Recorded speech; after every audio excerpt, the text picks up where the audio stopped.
क्या हो अगर आप एक लड़की हो और आपके प्राइवेट पार्ट में दांत आ जाएं और वो दांत हर उस शख्स को काट खाएं जो आपसे ज़बरदस्ती करना चाह रहा है। जी हाँ, सही सुना आपने। ऐसा ही होता है डॉन नाम की इस लड़की के साथ। तो ज़्यादा लेट ना करते हुए चलिए शुरू करते हैं। मूवी की शुरुआत में हम विल और उसकी वाइफ किम को देखते हैं। इन दोनों की ये दूसरी शादी है, जहाँ पहली शादी से विल को एक बेटा होता है और किम को पहली शादी से लड़की होती है।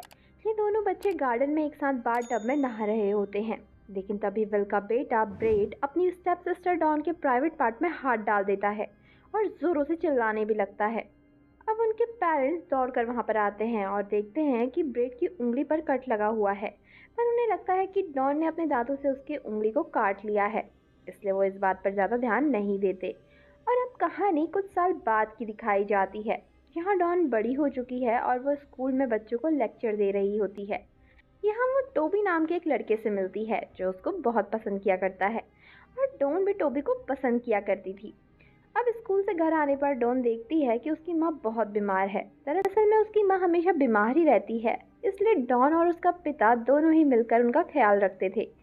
अगली सुबह डॉन अपने स्कूल जाने के लिए रेडी होने लगती है, लेकिन जैसे ही वो बाथरूम के अंदर जाती है, बाथरूम के अंदर उसका स्टेप ब्रदर होता है जो कि उसको बहुत परेशान करता है।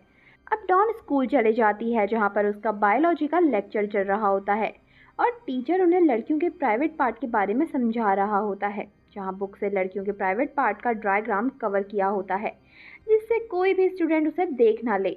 लेकिन जब स्टूडेंट टीचर से इस बारे में पूछते हैं तब वो उन्हें कहता है कि ये गवर्नमेंट का ऑर्डर है। दूसरी ओर हमें ब्रेड को उसकी गर्लफ्रेंड के साथ दिखाया जाता है। यहाँ पर उसकी गर्लफ्रेंड जब उसकी कटी हुई उंगली देखती है तब वो उससे उसकी उंगली कटने की वजह पूछने लगती है। इसलिए ब्रेड उसको बताता है कि बचपन में डॉन ने उसकी उंगली को काट लिया था और ब्रेड को भी इस बारे में ज़्यादा कुछ याद नहीं था, इसलिए वो ज़्यादा इस बात पर जवाब नहीं देता। अगले दिन डॉन अपने दोस्तों के साथ एक लेक के पास जाती है जहाँ लेक के दूसरी ओर एक गुफा थी। अब टॉबी डॉन से उस गुफा में चलने के लिए कहता है, लेकिन वो उसे मना कर देती है क्योंकि उसे पता था टॉबी उसके साथ फिजिकल होना चाहता है और उसने आज तक कभी भी किसी के साथ रिलेशन नहीं बनाया था और वो आगे भी ऐसा नहीं करना चाहती थी। पर नाइट में जब वो बेड पर थी तो टॉबी और अपने बारे में सोचकर मास्टरबेट कर रही थी। अब बाद में उसे गिल्ट होने लगता है, इसलिए अगले दिन वो टोबी को कॉल करके मना कर देती है कि आज के बाद हम कभी भी नहीं मिलेंगे। अब एक दिन वो टोबी को बहुत ज़्यादा मिस कर रही होती है, तो वो उसे कॉल करके उसी लेक के पास बुला लेती है। अब ये दोनों एक साथ इस लेक में नहाने लगते हैं और नहाने के बाद ये उसी गुफा के अंदर चले जाते हैं। यहाँ पर टोबी उसके करीब आने की कोशिश करता है और उसके साथ ज़बरदस्ती करने लगता है, जिससे डॉन का सर एक पत्थर पर टकरा जाता है और वो बेहोश हो जाती है। लेकिन टोबी उसके बेहोश होने का फ़ायदा उठाने लगता है। तभी डॉन को भी होश आ जाता है और वो दर्द से चिल्लाने लगती है, जिसके साथ टोबी भी दर्द से चिल्लाने लगता है और हम देखते हैं कि उसका पेनिस कटकर नीचे गिर गया होता है और वो दर्द से चिल्लाता हुआ लेक में गिर जाता है।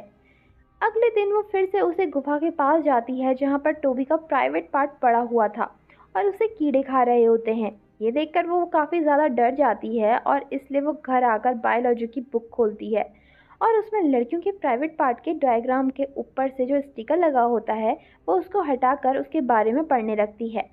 और ये सब पढ़ने के बाद उसे समझ में आता है कि वो बाकी लड़कियों जैसी नहीं है और इस बात से अब वो काफ़ी परेशान रहती है। इसलिए अब वो डॉक्टर के पास जाती है और डॉक्टर को प्राइवेट पार्ट में दांत होने के बारे में बताती है। पहले तो डॉक्टर को उसकी बात पर यकीन नहीं आता, लेकिन अब डॉक्टर जब उसके अंदर हाथ डालकर चेक करने लगता है और अब डॉक्टर का हाथ अंदर ही फंस जाता है और वो भी चिल्लाने लगता है, जिसके बाद उसकी उंगलियां कटकर नीचे गिर जाती हैं। ये देखकर डॉन बहुत ज़्यादा डर जाती है और वहाँ से भाग जाती है। लेकिन रास्ते में उसकी नज़र टोबी की कार के ऊपर जाती है जिसमें कुछ पुलिस वाले बैठकर लेक की ओर जा रहे होते हैं, इसलिए वो भी उनका पीछा करते हुए उस लेक के पास पहुंच जाती है।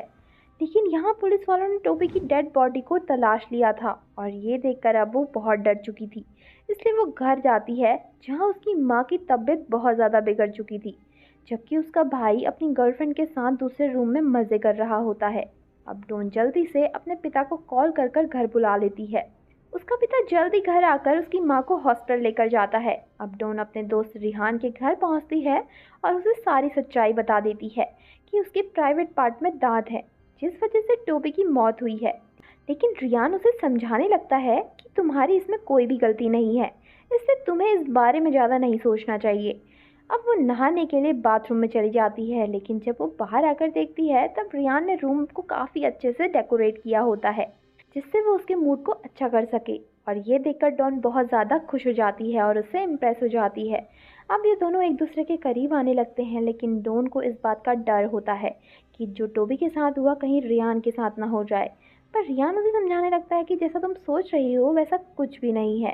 इसलिए अब ये दोनों एक दूसरे के साथ रिलेशन बनाने लगते हैं। फाइनली वो उसके साथ रिलेशन बना लेती है, पर उसे कुछ भी नहीं होता, जिससे डॉन भी काफ़ी खुश हो जाती है।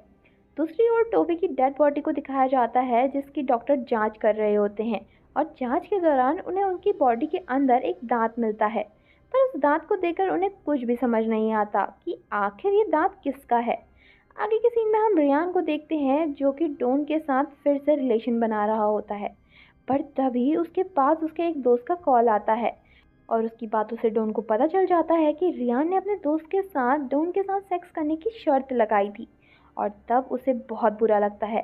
और तभी हम देखते हैं कि रियान को बहुत तेज दर्द होता है और उसका भी कट जाता है। इधर डॉन की माँ भी मर चुकी है, और डॉन का पिता अपने बेटे ब्रेड से झगड़ा करने लगता है कि घर में होते हुए उसने उसकी माँ का ख्याल नहीं रखा। लेकिन तभी ब्रेड अपने पिता के ऊपर अपना कुत्ता छोड़ देता है, जो कि उसकी गर्दन पर काट लेता है। ब्रेड अपने पिता के साथ ऐसा इसलिए करता है क्योंकि वो पहले से ही डॉन को पसंद करता था, लेकिन उसके पिता ने उसकी माँ से शादी करके डॉन को उसकी बहन बना दिया, जिससे वो अपने पिता से काफ़ी नाराज़ रहता है। पर ये देखकर ब्रेड की गर्लफ्रेंड को बहुत बुरा लगता है, इसलिए वो उसके पिता को हॉस्पिटल लेकर चली जाती है। अब यहाँ पर डॉन भी पहुँच जाती है, और उसे जब पता चलता है कि ब्रेड ने ऐसा किया है तो उससे वो बहुत गुस्सा हो जाती है। अब वो घर आकर अच्छे से रेडी होने लगती है, जिससे वो अपने भाई ब्रेड से बदला ले सके। वो ब्रेड के पास जाकर उसे अच्छे से बात करने लगती है और उसे बताती है कि वो उसे पसंद करने लगी है। इसके बाद ये दोनों एक दूसरे के करीब आकर एक दूसरे के साथ रिलेशन बनाना शुरू कर देते हैं।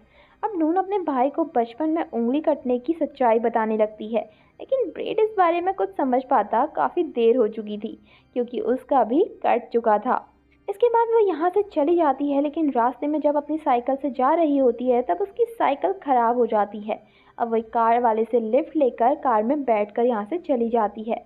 आगे के सीन में हम देखते हैं कि डॉन की कार में आग लग जाती है, जिससे वह कार में ही सो जाती है। और इसी बात का फ़ायदा उठाकर कार का ड्राइवर उसको अपने घर ले जाता है।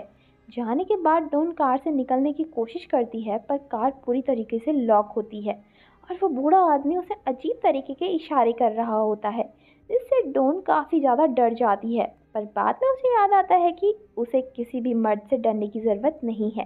इसलिए अब वो उस बूढ़े आदमी की ओर देखती है और एक कुत्ती सी स्माइल करने लगती है, क्योंकि अब उसका भी कटने वाला था। इसके साथ मूवी का भी यहाँ पर डी एंड हो जाता है। तो दोस्तों, आपको मूवी कैसी लगी कमेंट करके ज़रूर बताना। मिलते हैं ऐसी ही एक न्यू मूवी के साथ, तब तक के लिए take care and bye bye.